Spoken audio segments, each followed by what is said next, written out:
Purposely. Your life, God's purpose. Listen at purposely.com. Mike's faith was huge, and he believed that everywhere he stepped, he would see the power of the faith that he placed in Jesus. Welcome to By Faith, a podcast series that tells the story of CRISTA Ministries founder Mike Martin and his extreme commitment to follow God's calling to plant seeds of hope. This podcast features interviews from many who were deeply involved in the earliest days of CRISTA, even before it was called CRISTA. It also features the stories found in the book By Faith that is now available at byfaithbook.com.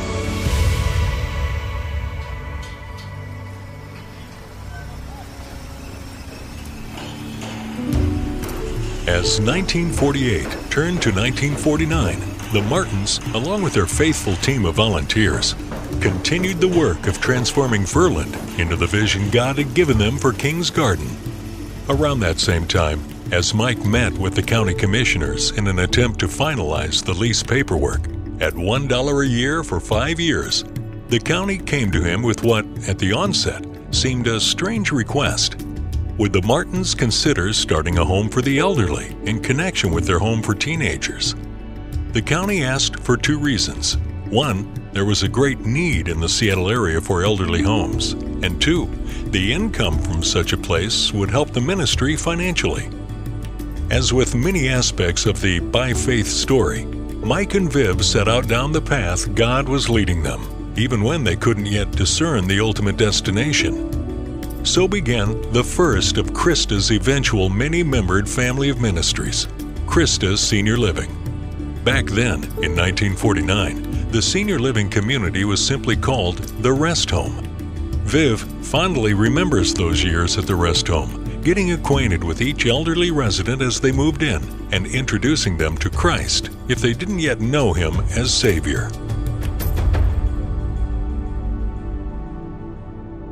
Judy Gadboy is currently a resident at Crestwood Community, CRISTA's senior living facility in Shoreline, Washington. A 1961 graduate of CRISTA's school system, Judy remembers thinking then, even as a high school student, that if given the opportunity, she would like to come back to CRISTA later in life.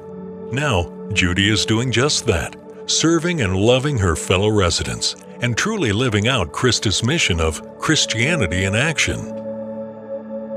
Well, my husband died rather suddenly in 2019, and I, of course, knew that I wanted to come here, and so I moved in there in July of 2020, right dead center in the middle of COVID, because my husband died at the end of 2019. And I always tell this story because it's a wonderful little thing.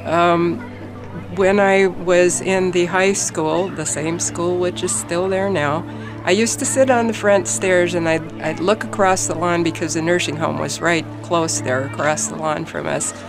And I'd think to myself, well, if I'm still living in this community or anywhere in this area when I get to be retired and I may need a nursing facility, I'm coming back here. This is where I'm going to go.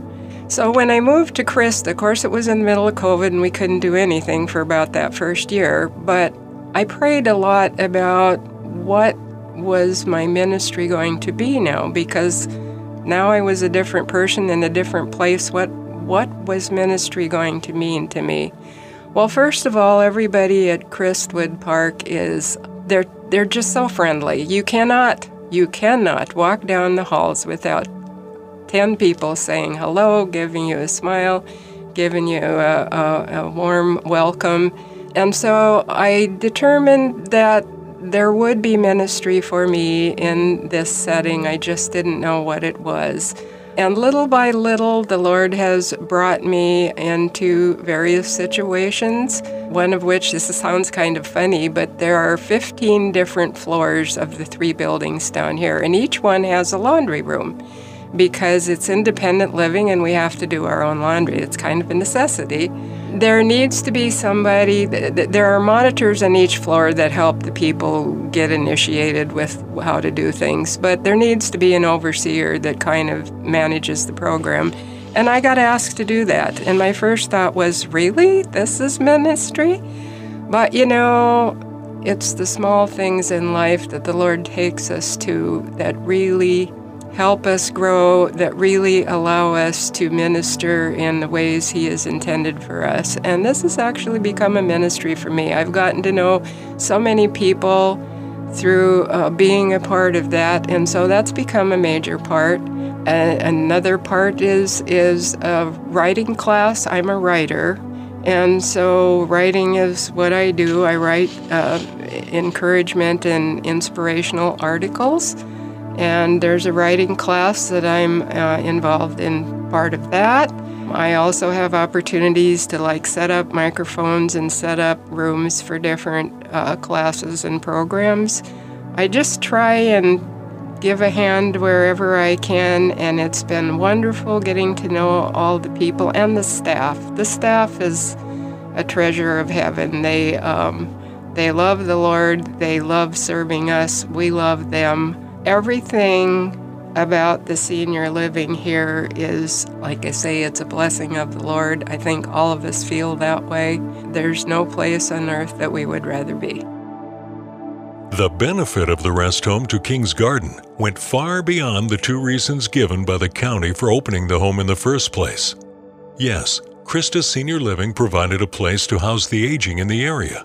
And yes, the venture did end up being a boon financially. But as Mike and Viv recalled years later, the residents themselves brought so much more to King's Garden than the Martins ever felt they gave to them. The faithfulness, encouragement, and prayers of the residents pushed the ministry through many a trial. Additionally, the presence of the elderly themselves helped give a young ministry mainly built around the lives of teenagers more of a family atmosphere, bringing a renewed sense of purpose into everything the Martins and their team did going forward. The rest home was exactly what CRISTA needed as it looked to grow into the future. But the expansion efforts were far from over. The Lord is nothing if not good at stretching us out of our comfort zones. By the time 1949 rolled into 1950, Mike and Viv were working on how to add a school for the teenagers they so cared for into the ministry family. In the spring of 1950, the staff bent all their efforts towards starting a school that fall. Furlan's main hospital building had been chosen as the home for the high schoolers, with the children's hospital to serve as the grade school. When the long-awaited first day of class came, 63 students were enrolled at the high school level and 63 in the grade school. King's schools were in session. Jordan Gage has been with King's schools for nearly a decade, first encountering the Christian school as a public high school student at a basketball tournament. He now serves as the head of the school system. My first introduction to King's was actually through sports. I was playing in a basketball game in high school. We went down for a district tournament, and we played against King's. And for me, I was raised in a Christian home, but on Orcas Island, there really wasn't a large Christian fellowship, if you will. Small church, raised in a Christian family. And so when I came across King's as a Christian school, we travel very well in sports. And so when you see a whole side of the gymnasium full, and it registered with myself, and I got a couple brothers, and wow, there were entire Christian schools. It just kind of made a mark. I didn't even know that existed. It was pretty sheltered, if you will, on the island. And that was the first mark that King's has made in my life, was actually through athletics. And I felt like that stuck with me. And so when the opportunity arose to come and coach at King's years down the road, jumped on it.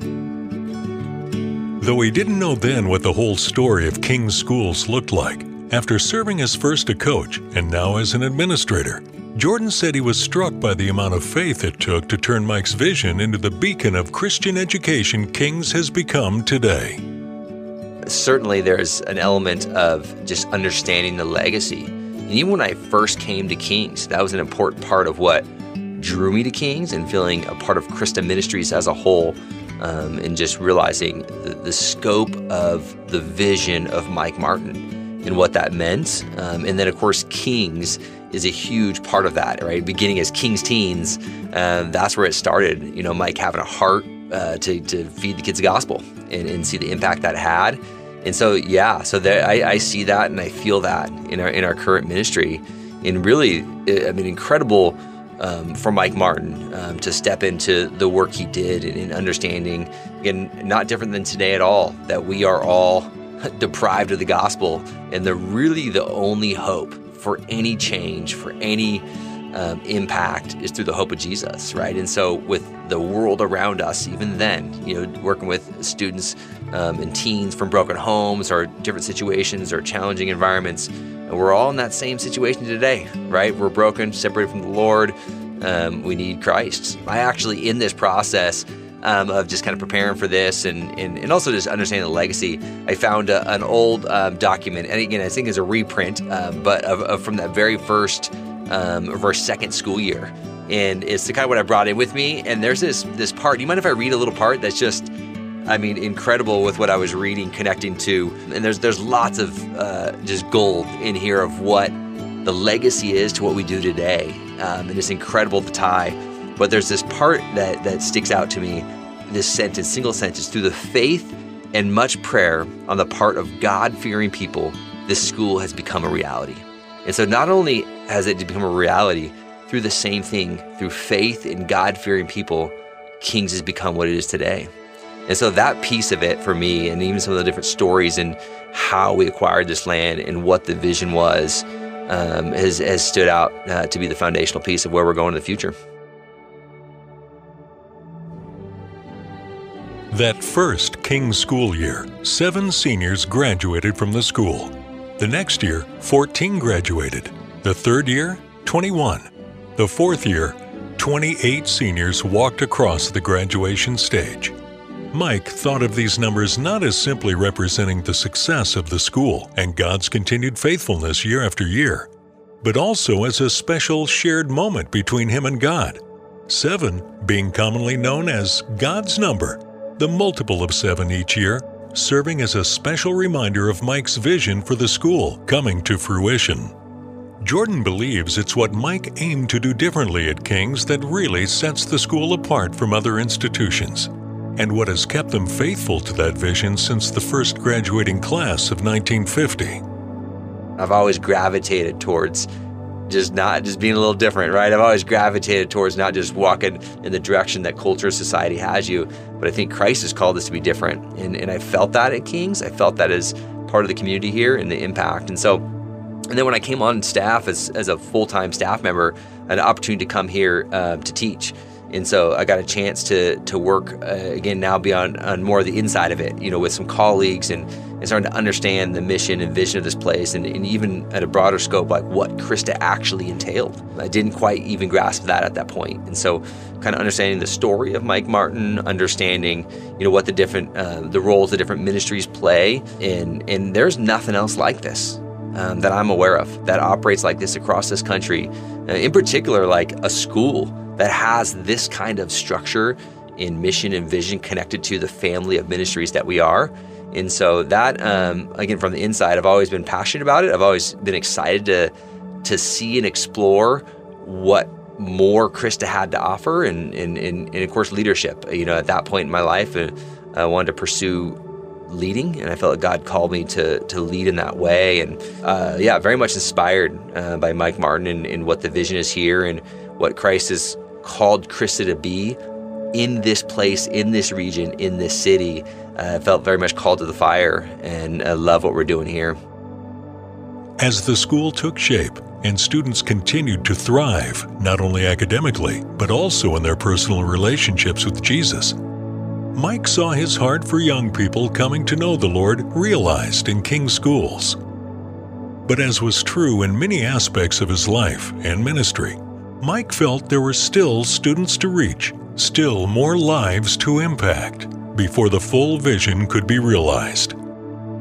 Having seen what Mike started turn into what King Schools is today, Jordan believes their founder would be pleased with where God has led this branch of the ministry. Yeah, I mean, that would be incredible. Even a picture of when you get to heaven, that's someone I would love to see and encounter in heaven. And one of the things that you hope, of course, is just at first glance, it's the beauty of this place, that it has, the care and love has gone to this place because of what it represents. And then more so, the hope would be, right, that as he walks and encounters and engages the different students and staff, right, that there's an authentic, vibrant, life-giving spirit here, again, that is centered on Christ, right? That every element of what we do, every layer of what we do on the school front is to build resilient disciples of Christ through Christian education. And that he would see his original kind of vision and mission in the why is actually still the same. It's still the same. The purpose is the same. It might look a little bit different. There might be programs that have expanded, different things with education and different, pedagogy and strategies, all the stuff. But at the end of the day, the heart of what we're doing, the why of what we're doing is actually the same, And so it really is, that would be the hope, that if he was walking on this campus, that he would absolutely recognize it. And that not only are we doing what his original vision was, but that we've grown and expanded what that looks like to reach more people. Because at the end of the day, reading through the book and I've spent time with his son, Mike Martin Jr., and obviously being on this campus, like if you boil it down, that's the heart of what it is to share the gospel, and that people will be impacted and influenced by that, and that hope being brought to the world through our students and through the people we minister to. As I was preparing for this, I just kind of dove into a little bit of the history and found some old documents, and again, reading from this booklet from 1951, from the foundation, the beginning of the school, and it was so impactful on what we're doing today still. A number of the main buildings are reminiscent of the days of old when knights in armor went forth to do battle. It is interesting to see how this motif is carried out in the style of architecture, with gargoyles on the cornices and the balconies and battlements. One would hardly be surprised to see a knight ride forth, and in truth, we all aspire to be warriors of the King of Kings, having on the armor of God. And so that is why we are the King's Knights, and it's an incredible mission and call to carry forth the gospel in the culture we're in. And carry forth the gospel, the Martins continued to do, even into areas where Christians typically didn't go in the early 1950s, like the airwaves.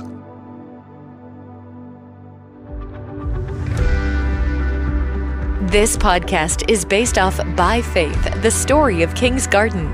This book outlines the wondrous ways that God used Mike and Vivian Martin in the lives of almost everyone they met. Beginning with the circumstances surrounding Mike's conversion to Christianity, the book takes readers through many, many miracles that evidence God's work. If you are looking to read an impactful story that challenges your faith and encourages you to look for the evidence of God in your life, you should pick up a copy by visiting byfaithbook.com. That's byfaithbook.com.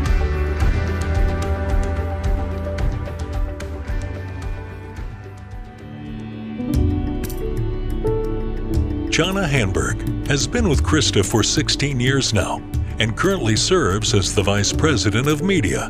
Listen in as Jana shares how Mike's original 15-minute broadcast program turned into the third branch of CRISTA's ministry family, a part of the ministry that allows CRISTA to reach countless individuals with the gospel, first through radio and now in podcasting, social media, and stories of life change.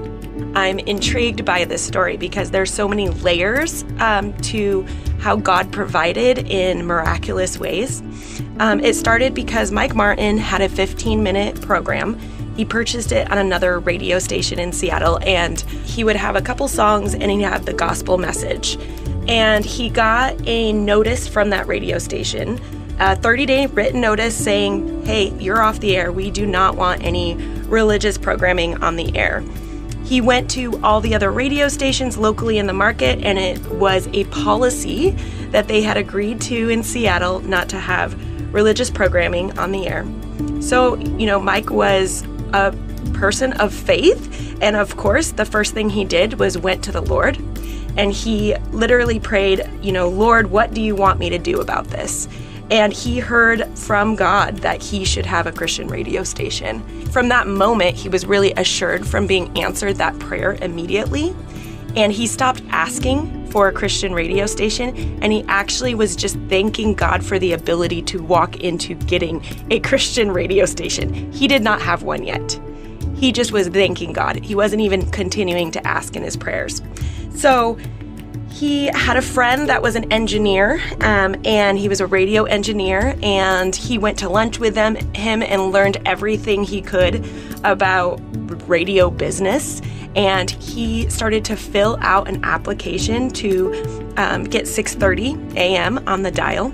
Spent $1,000 on that application, which was a lot, especially to a Christian ministry. He went to the board at that time and asked, hey, I'm going to fill out this application for $1,000 for a radio station. He knows nothing about radio. He's not a radio engineer, and the engineering side of radio is complex with the tower and the frequency and all that goes into it.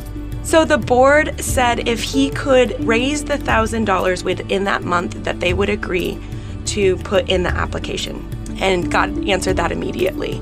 So they didn't even need the month to get that $1,000. They got that immediately. And then from there, he applied, and he heard from a competitor that also applied for 6:30 a.m. He called him up and he said, hey, we both have applications in.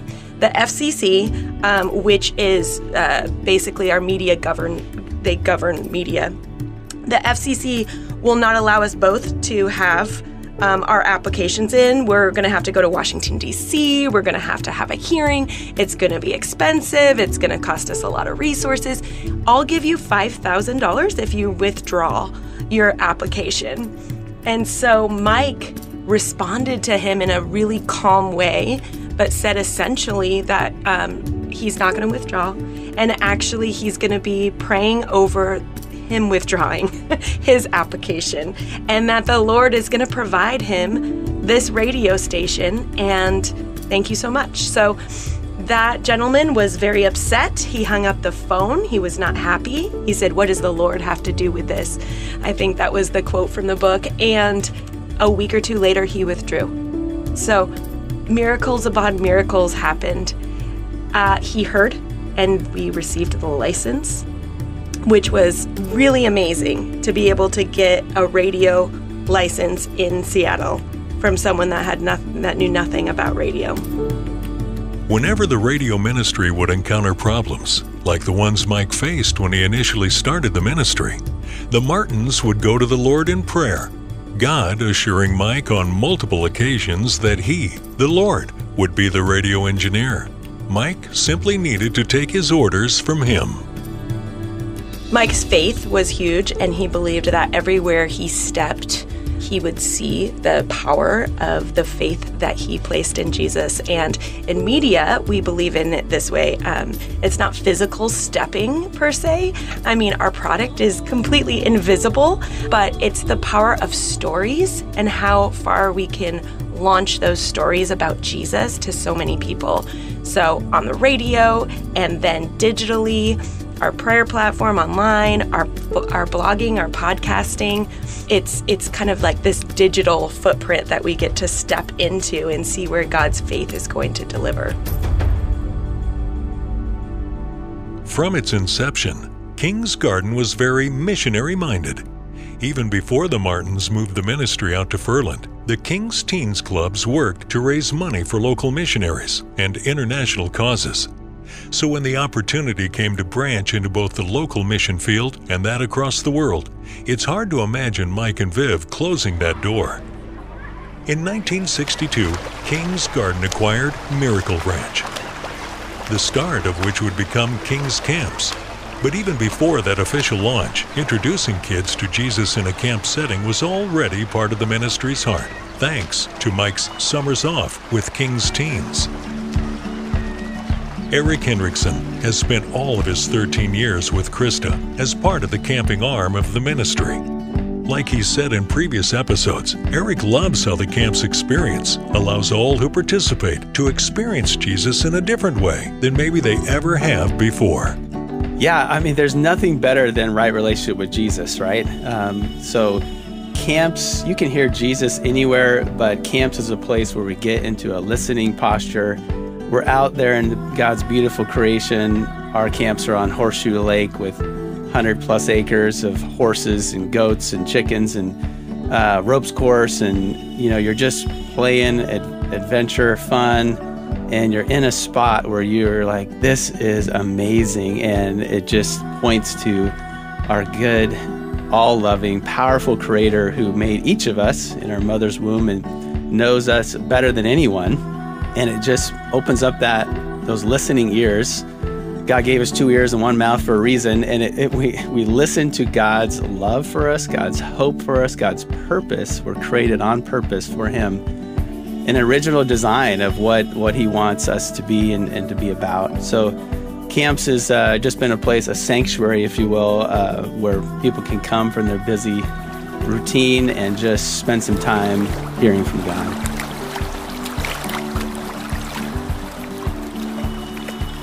Just as camps share the gospel with those in a local setting, World Concern, the final member of CRISTA's ministry family, works to take the good news of the gospel to those across the globe.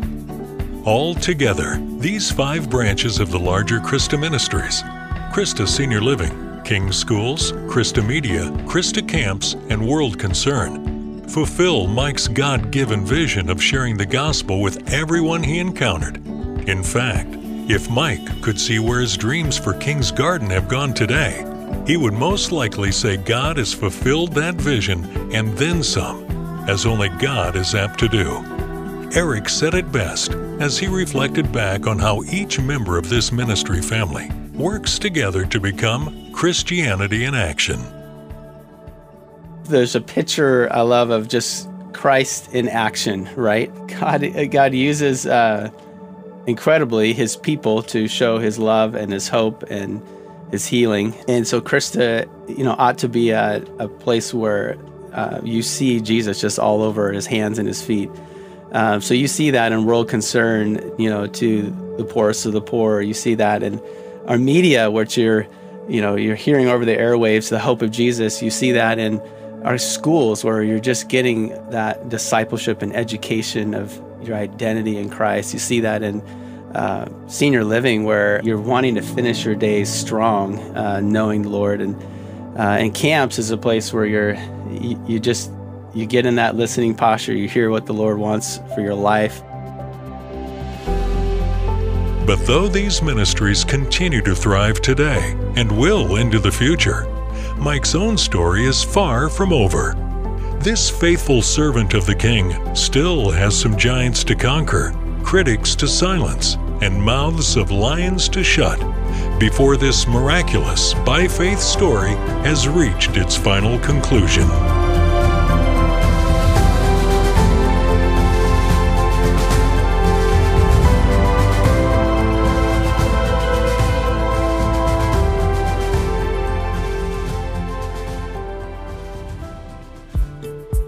Thanks for listening to By Faith, a short series podcast that retells the miraculous story of founder Mike Martin's journey to create the foundational ministry that is now called CRISTA. If you enjoyed something from today's episode, would you let us know?